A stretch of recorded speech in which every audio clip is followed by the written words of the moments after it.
Under certain circumstances, it is possible for third parties to give a potential mark holder priority, what we might call a surrogate use that inures to the benefit of the ultimate trademark holder. And the most basic way this occurs is with affiliate relationships. Section 5 of the Lanham Act provides that first use by an entity that is controlled by the registrant or applicant for registration may inure to the controlling entity's benefit.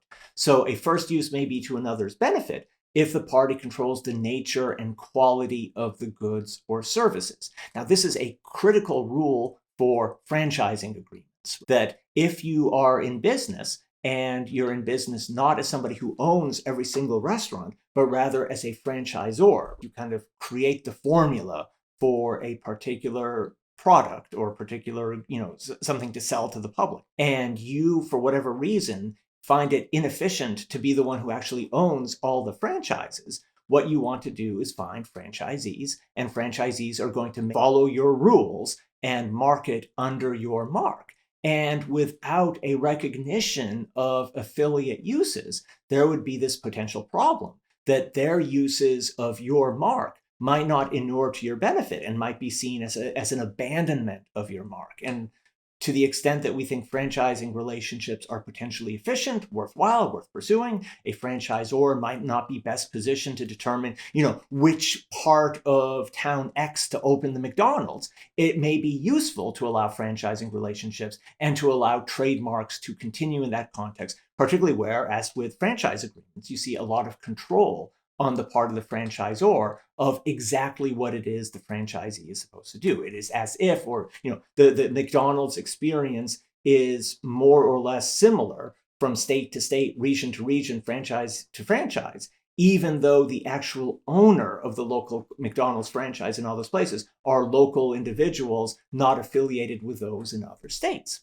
Now, interestingly, sometimes a public's use of a mark, of a term, can also inure to the benefit of a trademark holder. So a mark holder can sometimes tack onto public uses of a mark. And my favorite example of this comes from the 1940s, a case called Coca-Cola versus Busch. For a long time, Coca-Cola apparently was not enamored of the use of the public of the word Coke to describe Coca-Cola. And along comes Coke Up. I have on the screen their label. It's delicious and refreshing, and it's absolutely free from cocaine. And Coca-Cola sues and prevails based on the public's use of the word Coke, that the association is with Coca-Cola, even though Coca-Cola is not the one that used the mark in the first place. And there's any number of examples of this principle being used by courts and other adjudicators in trademark law. Before the LA Rams were the LA Rams, they were the St. Louis Rams. And before they were the St. Louis Rams, they were the LA Rams. And on this first move, the LA Rams announced their move to St. Louis in January of 1995. And they didn't make a trademark use of the St. Louis Rams name until April. And so an enterprising third party files an ITU for the St. Louis Rams mark in March. And the court says, no. There's priority as of January based on the public perception of the St. Louis Rams once we have the announcement of the move to St. Louis. And of course, the Rams also retain rights in the Rams name, and that would be an independent basis. And so we could also see this as a tacking case, something else that's covered in the reading that we'll talk about in a bit. And there's other examples of this. The Bucky Badger mark was created by a Wisconsin retailer. Gradually, it came to be used in connection with University of Wisconsin sports teams. The university then asserts trademark rights, and the Trademark Trial and Appeal Board awarded the mark to the university. A few years ago, somebody tried to file a registration for baseball's evil empire, and the TTAB concludes, after looking at the record, that there is only one evil empire in baseball, and it is the New York Yankees. Accordingly, we find that they have a protectable trademark right in the term evil empire as used in connection with baseball. And so it's kind of funny because, of course, the Yankees don't refer to themselves as the evil empire, but the Yankees are evil, so it probably works out. For decades, baseball battles would be fought on the field of play as the evil empire of New York grew by 26 championships. And in more recent times, this war would escalate to a level never before seen. And the baseball battles raged on and off the field. The empire grew stronger with the recruitment of A-Rod. The number 13, Alex Rodriguez of the New York Yankees. Or did it? But how am I to know the good side from the bad? You will know. Join me, A-Rod. Join the dark side. Together, we cannot be defeated. Let's talk a little bit about tacking. And this is a form of constructive use that allows a trademark holder to assert priority to a changed version of its mark back to the date of the original use of the mark in its unchanged form. And so why is tacking necessary? Well, it may be the case that business realities require alterations to a mark. And if you start to make these alterations, you should be free to do that without endangering your priority to the mark and potentially colliding with somebody who along the way was, what would technically be infringing, but you didn't notice, you didn't assert the claim, you didn't whatever. And now you're at the risk of losing your trademark rights, even though you have what is, in the court's eyes, functionally the same thing. Why is it functionally the same thing? Because under the tacking doctrine, what you need to have is the same commercial impression over time. You don't want to be prejudicial to those who are innocently using similar terms. You don't want to be able to sort of leverage a narrow use into claiming broader trademark rights than you were entitled to in the first place, particularly if you're in a crowded market. So, example of a tacking situation. In 1900, a bank number 1, begins using American Security as a mark. In 1935, another bank number 2, begins use of the name American Security Bank. In 1973, bank number 1 also begins to use the phrase American Security Bank, and they seek a registration.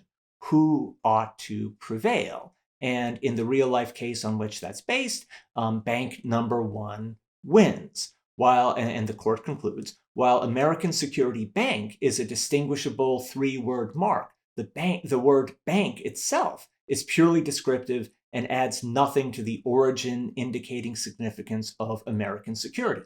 Therefore, in the court's view, customers using the services would know they were dealing with a bank, and so we consider the marks, American Security and American Security Bank, to be legal equivalents because American Security is first. American Security gets the mark to American Security Bank, notwithstanding American Security Bank's earlier use of the term. Note that this issue also shows up in the context of proximate markets, because just as it's assumed that a trademark like American Security is the functional equivalent of American Security Bank, it might also likewise be assumed that somebody who has priority for a mark in one particular market could be expected to naturally expand into some kind of adjacent market. Right, so you have American Security Bank, and they're providing banking services, and money markets get invented, and they weren't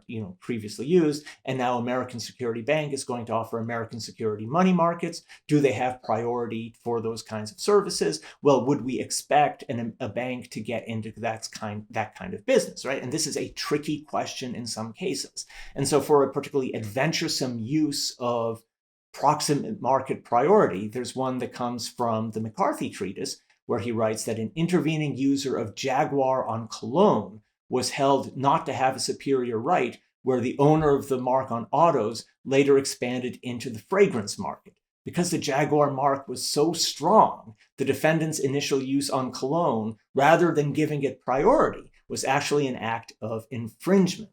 And the senior user of the mark on the cars has priority in the fragrance market as well. In that sense, it was natural to expand the Jaguar mark from autos to fragrances. That strikes me as a rather broad ruling, but who cares what I think? It's what the court said. A recent interesting use of that principle also applying to merchandising markets. A brewery was given priority over a clothing manufacturer for the Rogue mark for clothing when the brewery was using the Rogue mark for beer, but then also used the term on its promotional merchandise. And even though it was not primarily in the business of selling clothing, the promotional merchandising sales were enough to give it priority for clothing generally, even though the clothier was, of course, not in the beer business and the marketing channels were somewhat different. But it's kind of an interesting example of sort of the proximate market